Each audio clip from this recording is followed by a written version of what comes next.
Hi, everyone. It's Miss Sullivan from Longfellow. Today, I'm going to take you through a very fast web crawl so that you can be introduced to some different websites that are just have fun games and things that you can get on and play or things you can look at. Some of them might ask for Adobe Flash. That's okay if you enable that on your Chrome. It's not going to hurt anything. Might not be around forever, but we're going to take advantage of it for now. And the other thing is that once in a while, they will ask you to create an account. You should not be creating any accounts on your Chromebook. However, if you're at home on a home computer and it's okay with your parents, that's a choice you can make with them. This first website I want to show you was actually in the packet that went home. It's called Chrome Music Lab. And it is exactly what it says. It's just a place to come and experiment. There are no right or wrong answers. You can write songs, you can play rhythms, you can add, this adds visuals. There's things about harmony and the science of sound. This is a fun drawing app that adds movement and sound to your drawings. And then there's also a melody maker. So again, you can just get on there, play around, and experiment. This next app is called Classics for Kids. I use this a lot in my classroom. Certainly when you pull up the homepage, there are podcasts that you can be listening to, but what I really want to show you are some of these games. This first one is on musical terms. It's kind of like Hangman. So when you're, it gives you a definition, you have to come up with the term and you can guess the letters. You get 5 tries and then you're out. Name that note, says similar, match the rhythm, compose your own music. This one is on instruments and then composer timelines and composer maps. So some fun games on that one. This next one is called SFS for Kids. This is an older website that does run on Adobe Flash. And if you look at it, you can pretty much go anywhere on here and you're going to be okay. I know in my classroom, the kids like to play the games that are on here. So those are options for you. They also have an older website. If you want to click into that one, you can. That just kind of gives you some chances to go around and look at different instruments and learn about them. This is one of my newest favorite websites.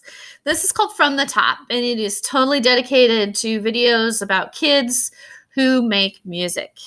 And it's great because it makes it relatable. So they might be playing classical music or more modern music, but they find ways to relate it to your daily life and have some fun while doing it. So stressed out, for example, get your daily dose, just a place to go and listen to some fun videos. This next website, I would not necessarily recommend all of these games on here because it's from the UK and they tend to label some of their things a little different than we do.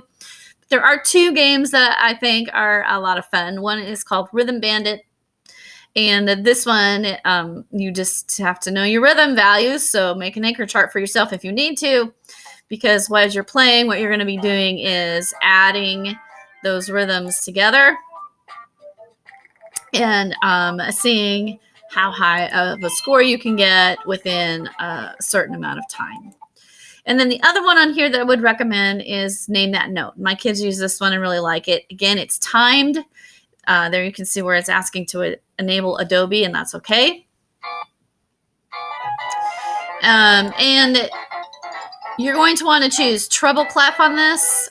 Start with beginner, and then you're simply going to go through and name these notes as fast as you can. And there are 2 timers on here. So you've got a maximum amount of time, but you've also got a minimum amount of time. And it'll give you a score when you get to the end. So this website is called Classical for Kids. This one just gives you a chance to experiment with some different forums for adding music, creating music. The Hansel and Gretel allows you to choose plot lines. It lets you choose what they're wearing, what they look like. There's one down here for creating film music where you get to choose what background you think would go best with a clip of music that they're providing. And then finally, there's a website if you've got a piano or keyboard at home that has piano lessons on it. They're nice because they're 13 minutes long. The guy who does them is fun to listen to. He explains things really well. And the other nice thing is that they tie in with what you're going to be doing in your classrooms when you come back in the fall. So when your teachers get out their recorders or the ukuleles, you're already going to have a step up. If you don't have a piano, there's a website, an app called songative.com that you can use and also figure out how to play some of those songs. So I hope you're all having a great day. Stay well, be safe, and we'll see you soon. Bye.